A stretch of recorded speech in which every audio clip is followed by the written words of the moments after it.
Sadguru Nath Maharaj Ki Jai, and welcome to Jagadambe Reads the Holy Books of India, Mahabharata 189. As you may remember, Yudhishthira was not at all pleased with Bhima, who wanted Duryodhana to stay in trouble and not be rescued. Hearing this impassioned speech of his brother, Bhima was subdued. He saw what Yudhishthira meant. Bhima was ashamed of his words. Someone else is doing what we ought to have done. He said, "Brother, I promise to go immediately and release Duryodhana." Arjuna joined him and said, "I will see that the Gandharva releases Duryodhana. If he does not, then the earth will drink the blood of all the Gandharvas." 4 of them set out in the direction in which the Kauravas had been carried away. They saw the soldiers who were going with their prisoners. The Pandavas accosted them and asked them gently to release the prisoners. They would not listen to reason. They said that they had been commanded by their master to bring the prisoners. They had to obey. Arjuna said, "Since you do not seem to listen to reason, I will have to give up being gentle with you.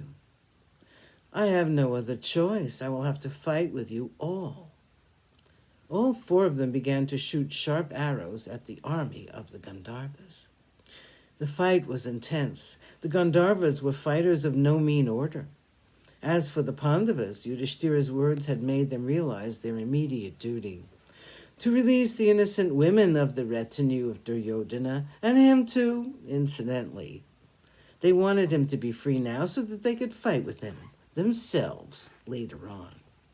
Yudhishthira had cleverly touched them on a raw spot, their personal vendetta. When he saw the condition of his army, the Gandharva chief came to the front and began to fight. He fought from the sky. He hurled gadas and arrows from above.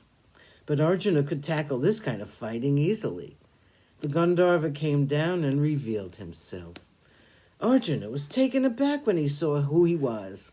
It was not just some Gandharva. It was someone whom he knew well. They had been together so often.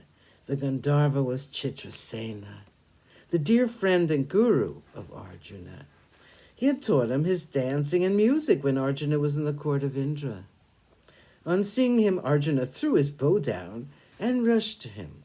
The 2 friends embraced each other with affection.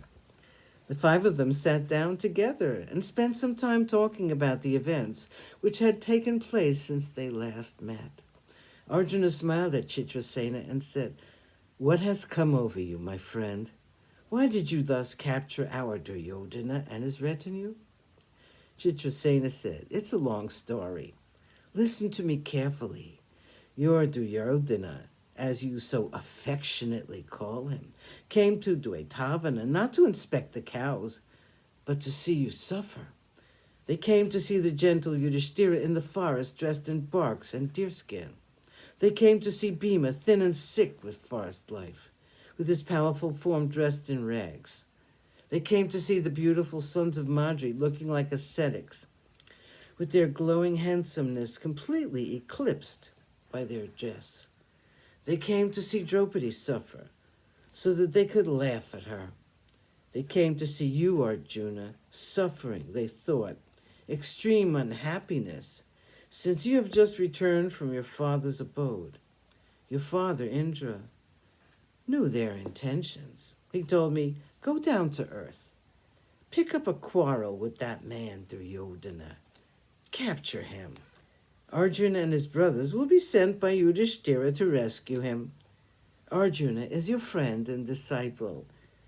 You can tell him all this. Let this rescue by the Pandavas teach Duryodhana a lesson. It will be humiliation enough for him to find himself obliged to the Pandavas. This was the command of your father. As for my releasing these sinners, I will not hand them over to you. You have been sent by Yudhishthira. I will surrender my prisoners to him. Let him do what he pleases with them." Sadguru Nath Maharaj Ki Jai. Thank you for coming. I hope you come again.